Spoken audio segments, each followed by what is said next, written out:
కెనడాలో శాశ్వతంగా నివాసం పొందాలనుకునే మన ఎన్ఆర్ఐల కలలకు ఇప్పుడు కొత్త రెక్కలొచ్చాయి.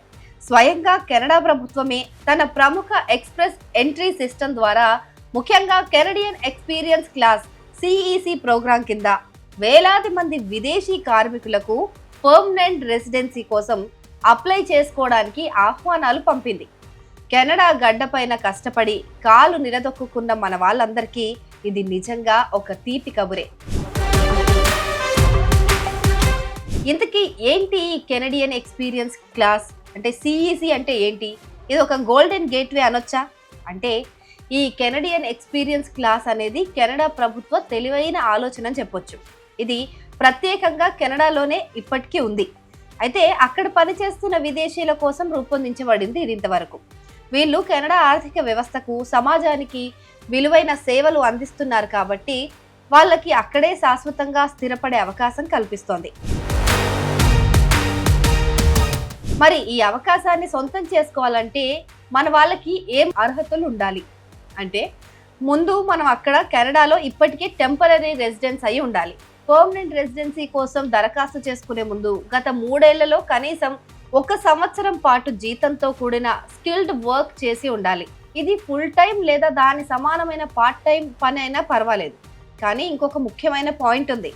జీతం లేకుండా వాలంటీర్గా మీరు స్కిల్డ్ లేబర్ పని ఏదైనా చేసినా కూడా అది దీని పరిగణలోకి రాదు. ఈవెన్ ఇంటర్న్షిప్స్ లాంటివి ఇవి కూడా ఈ అనుభవం లెక్కలోకి రావు. మీకు జీతం లేదా కమిషన్ రూపంలో అయినా వేతనం వచ్చి ఉండాలి. దాని నుంచి మీరు ఎంతో కొంత డబ్బు సంపాదించి ఉండాలి.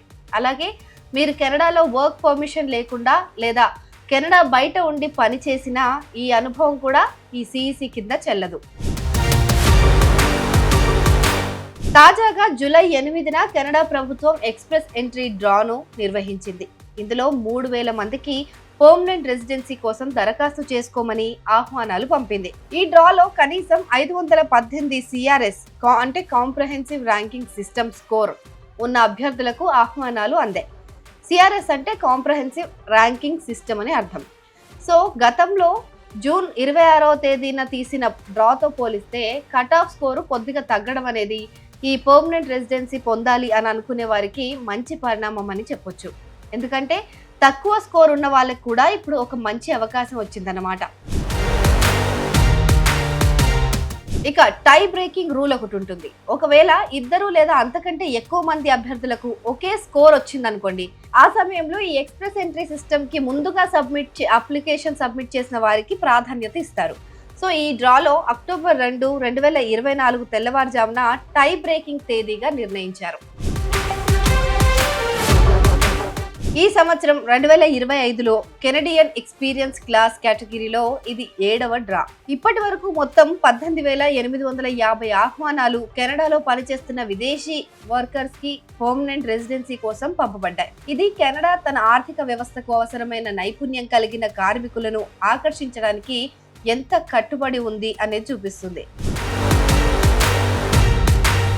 మరి ఈ ఎక్స్ప్రెస్ ఎంట్రీ ప్రక్రియ ఎలా పనిచేస్తుంది అంటే, కెనడాలో స్థిరపడాలనుకునే విదేశీయులు 3 ప్రధాన ఇమిగ్రేషన్ ప్రోగ్రాముల్లో దేనికైనా అప్లై చేసుకోవచ్చు. అవన్నీ ఎక్స్ప్రెస్ ఎంట్రీ ద్వారానే నిర్వహించబడతాయి. అవేంటంటే federal skilled worker program FSWP అంటారు, ఇంకోటి federal skilled trades program FSTP and Canadian experience class CEC.